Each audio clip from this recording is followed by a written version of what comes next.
Good morning, students. This is Manish Kumar. Now I am going to present the second lecture of the DSA subject Data Structure and Algorithm. आज मेरा second lecture है. Okay, second lecture का जो topic है हमारा वो है that is called asymptotic notation.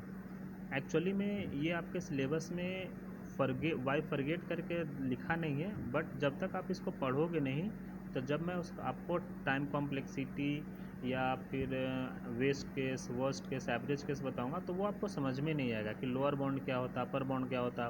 But इसका जो हायर पार्ट है वो आप पढ़ोगे design analysis of algorithm, that is in डा. आपको शायद फिफ्थ या फोर्थ सेमेस्टर में होगा.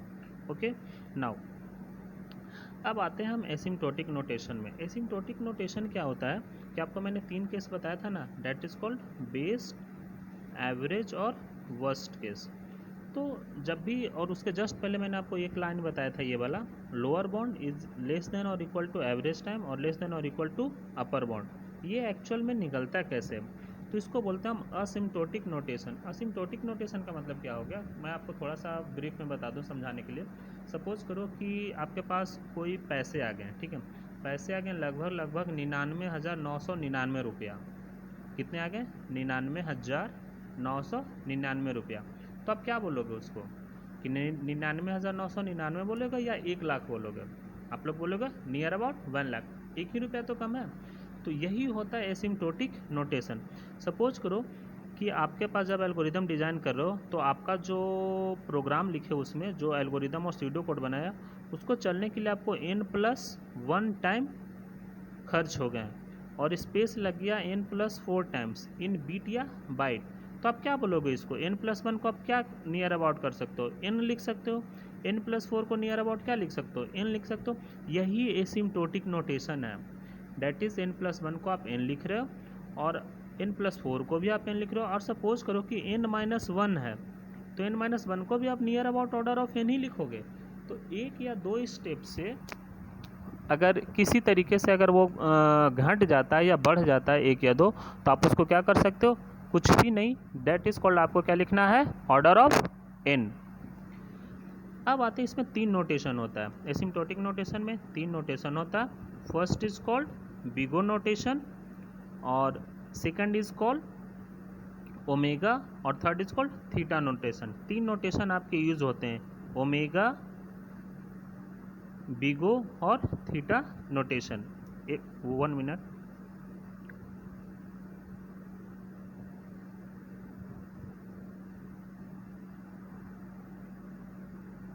नाउ जैसे यहाँ पर मैंने बोला कि order of G of N pronounced big O of G of N या O H of G of N. इसका मतलब क्या हो गया कि जब भी मैं आपको बात करूँ कि ये जो order of G of N है वो क्या है एक्चुअली में big O of G of N है. That is called big O notation. और बिगो नोटेशन को क्या बोलते हैं? अपर बाउंडिंग फंक्शन बोलते हैं. सपोज करो कि आपके पहले 2 फंक्शंस है इसमें, ठीक है, 2 फंक्शंस है इसमें और वो फंक्शंस है इसमें F of N of G of N. 2 function इस तरह से, ठीक है. और ये फंक्शंस क्या कर रहा है कि इक्विवेलेंट होना चाह रहा है. जैसे आपको मैंने बताया था ना कि n+1 और ऑर्डर ऑफ n इक्विवेलेंट होना चाह रहा है. तो इक्विवेलेंट किस तरीके से हो रहा है? आप कोई ना कोई कांस्टेंट इसमें ऐड किया हुआ था या कोई ना कोई कांस्टेंट इसमें माइनस कर रहे थे, तभी तो वो इक्विवेलेंट हो रहा था. सपोज करो n-1 है तो इसमें क्या करोगे इक्विवेलेंट होने के लिए? +1 ऐड कर दोगे तभी तो इक्विवेलेंट होगा. इसका मतलब ये हो गया कि कोई भी दो फंक्शन तभी इक्विवेलेंट होगा जब या तो किसी कांस्टेंट से उसको मल्टीप्लाई करोगे या तो कोई कांस्टेंट उसमें अब्स्ट्रैक्ट करोगे या कोई भी कांस्टेंट उसमें ऐड करोगे. ये 3 चीज़ें हो रहा है. अब आपको बिगो नोटेशन अच्छा से समझ में आ रहा होगा. अब यहाँ ये वाला नोटेशन देखिए कि ये लाइन देखिए, ये लाइन क्या बोल रहा है कि F of N is greater or equal to 0. F of N कोई भी फंक्शन है is greater or equal to 0 but less than और equal to C dot G of N. मतलब सी वो क्या हो गया? वो कांस्टेंट टर्म हो गया और जी ऑफ एन तो एक फंक्शन है ही.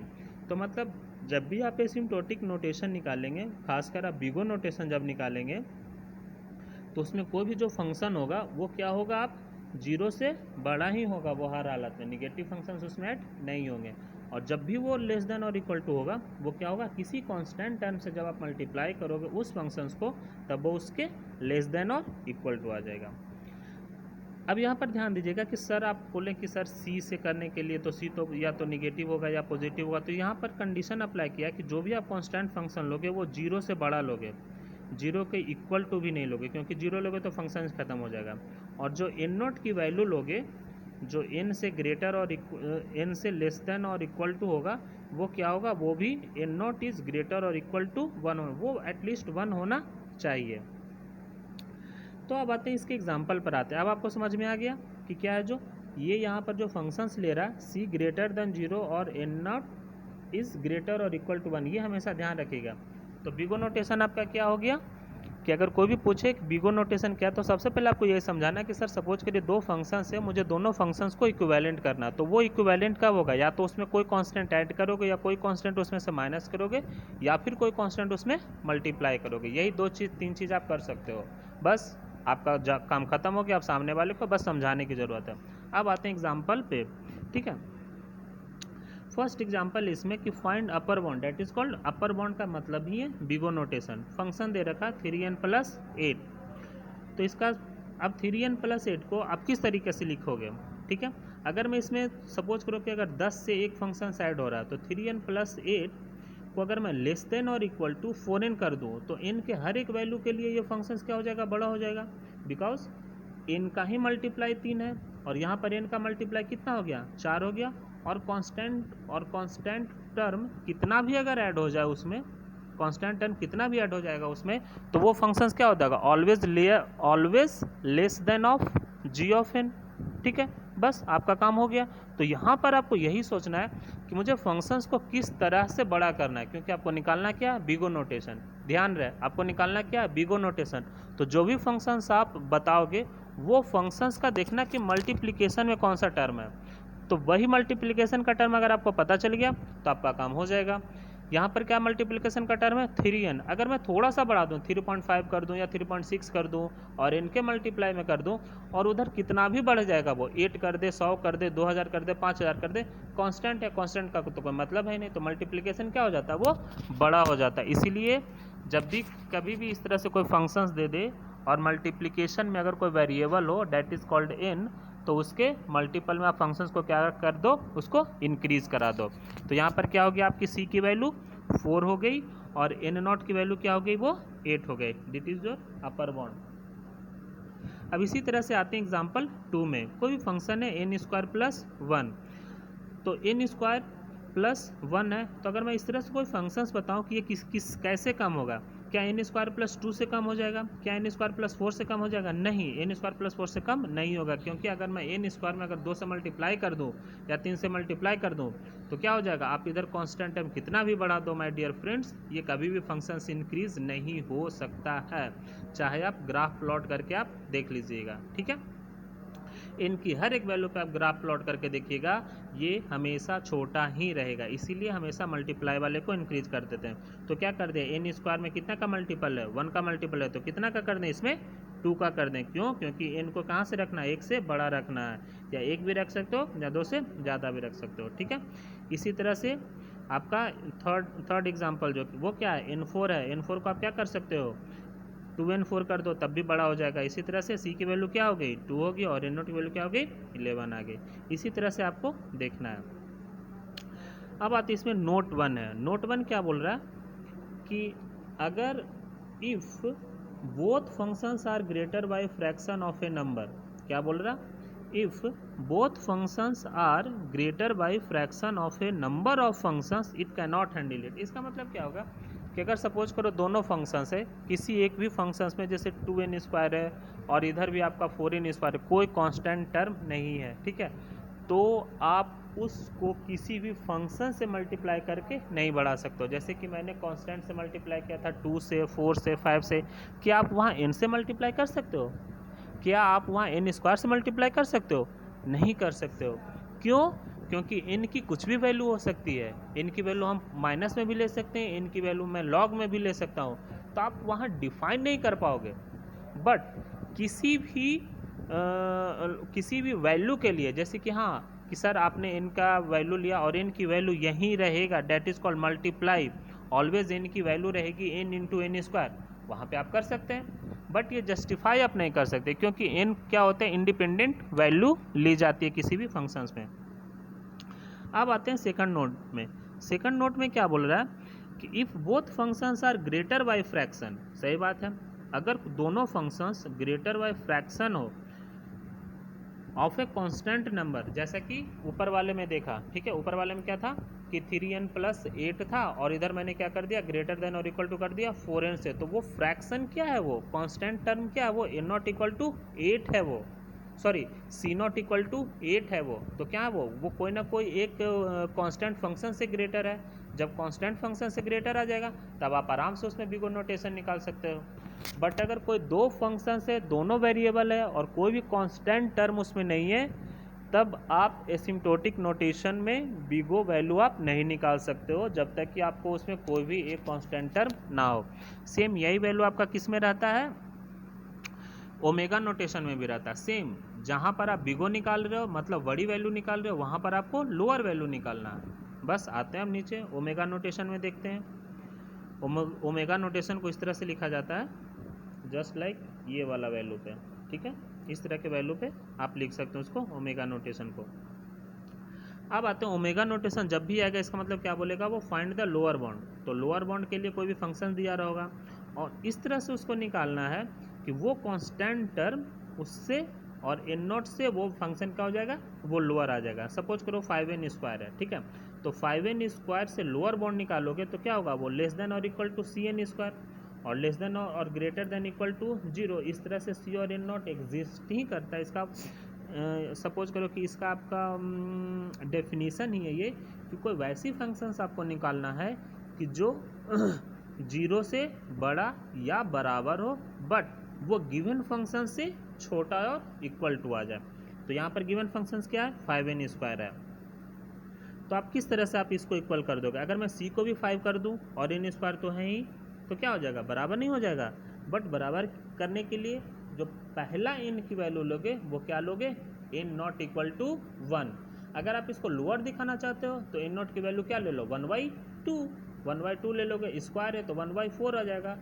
अगर हमेशा याद रखिएगा, आपको मैं ये आगे बताऊंगा कि जब कभी भी डेटा स्ट्रक्चर या डिज़ाइन एनालिसिस एंड एल्गोरिदम में कभी भी जब या तो लॉगरिदमिक वैल्यू आ जाए या फिर मल्टीप्लाई वैल्यू आ जाए, हमेशा टाइम कॉम्प्लेक्सिटी लॉग इन ही रहता है, हमेशा याद रख लीजिएगा और गांठ बांध के कहीं पे इसको दिमाग में सेट कर दीजिए। कहीं भी लॉगरिदमिक वैल्यू मिल गया, कहीं भी डिवाइड बाय मिल गया या कहीं भी मल्टीप्लाई बाय मिल गया, हमेशा उसकी जो कॉम्प्लेक्सिटी होती है वो ऑलवेज लॉग इन टाइम होती है।